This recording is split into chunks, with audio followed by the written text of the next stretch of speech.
Hi, it's Aaron again. I'm going to be showing you YouTube's built-in video editing feature.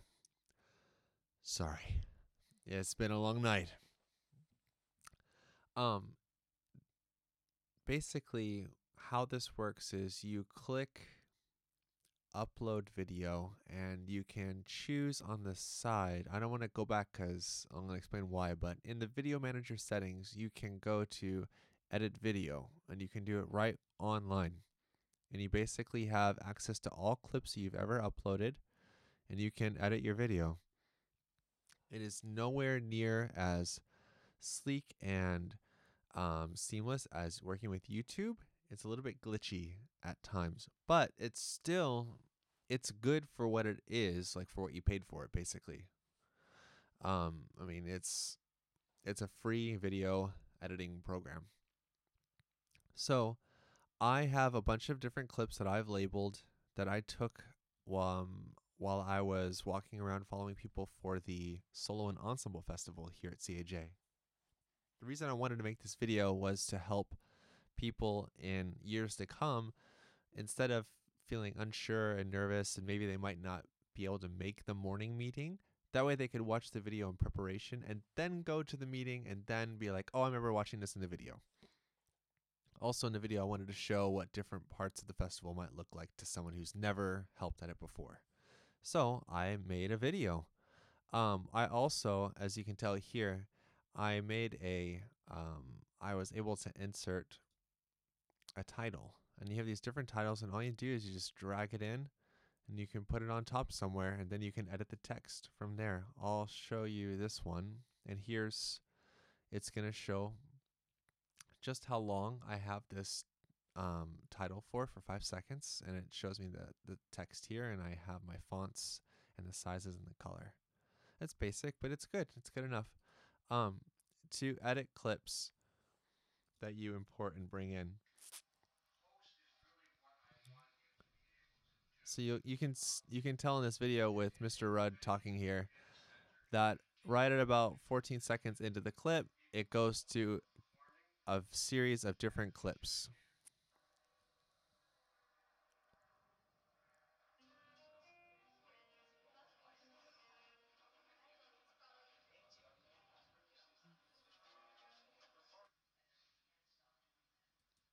So I chose these clips from my library, I guess you could call it, and I took them, and then I'll just drop another one right here.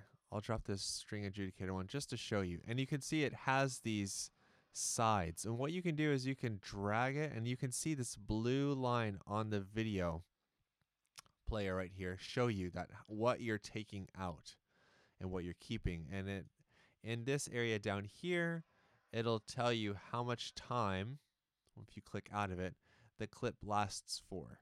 And you'll also notice that if you hover above any of these clips, it's not only the title, but it's also an X. And there's also this direction thing, meaning you can adjust the placement of this clip anywhere else on the timeline. If I want to do anything, deleting a clip, moving it, it always goes back to the beginning, which is very frustrating. Also, I have a magic mouse, so if I am moving something and I want to scroll down here and move around, which I can do, the scary part is if I go back too far, it's going to tell my browser, go back a page, and it does not. Even though it says all changes saved here, that's just the title. It's not the video. So I lost this video once already. So really be careful about going back to the beginning. I would highly suggest using this scrub bar instead with this magnifying glass. This will allow you to zoom in really far on clips.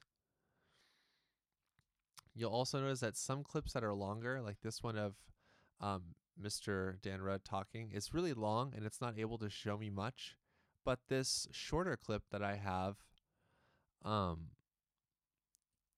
able to zoom in and see more individual frames to give myself an idea of the action. You can also just zoom out all the way, and that way you just see all the individual clips in your movie. There are some other features when I click on a video. pause this. There's like this autofix for lighting and color. There's slow motion if you want it. You can rotate the video. You can choose the brightness and contrast to manually change it.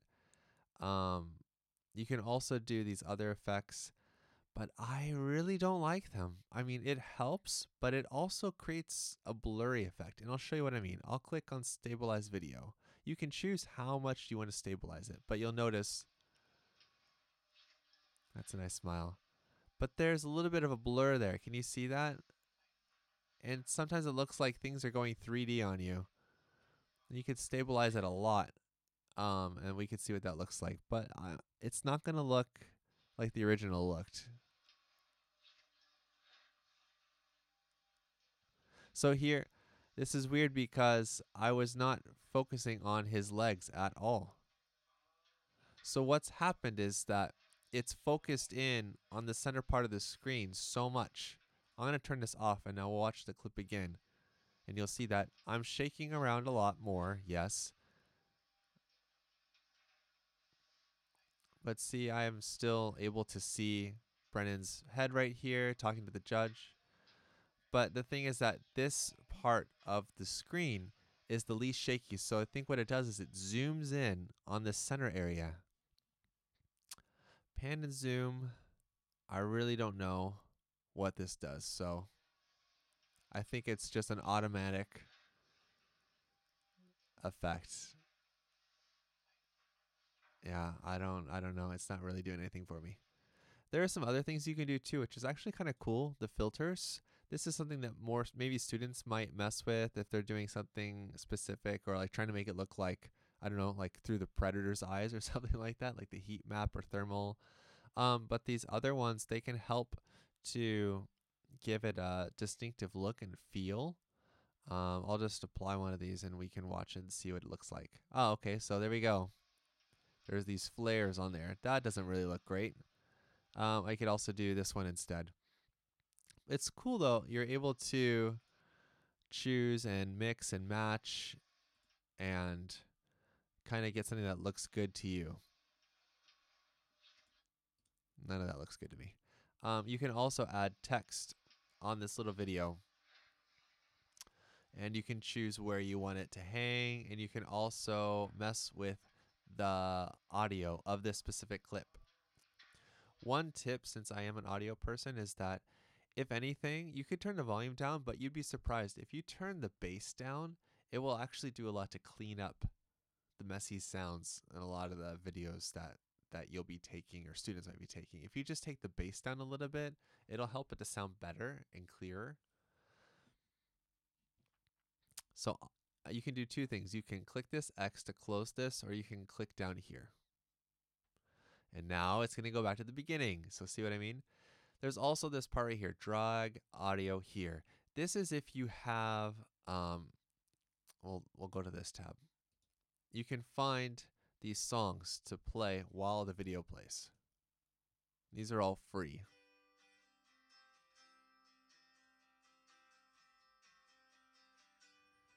So this is like, it's basically like that freemusic.com, I think is what it's called, but it's music that doesn't, it's owned, I think, by YouTube, but it's free to license. It's free for anyone to use.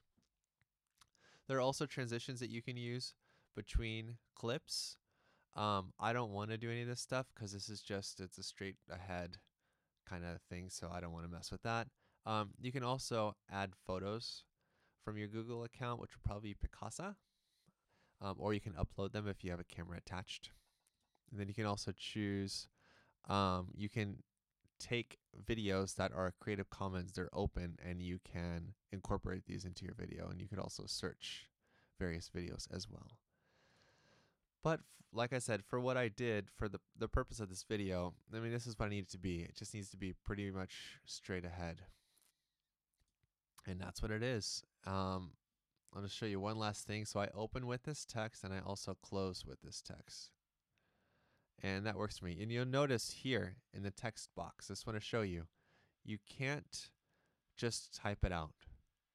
If this is all one line, it's going to be all one line going across and you'll miss out on screen space. So you have to type a little bit and then maybe make a new line, and then type a little bit more, make a new line, type a little bit more, and you might have to go back and forth with it. So, but the nice thing is that it'll let you just keep editing it on and on, like this.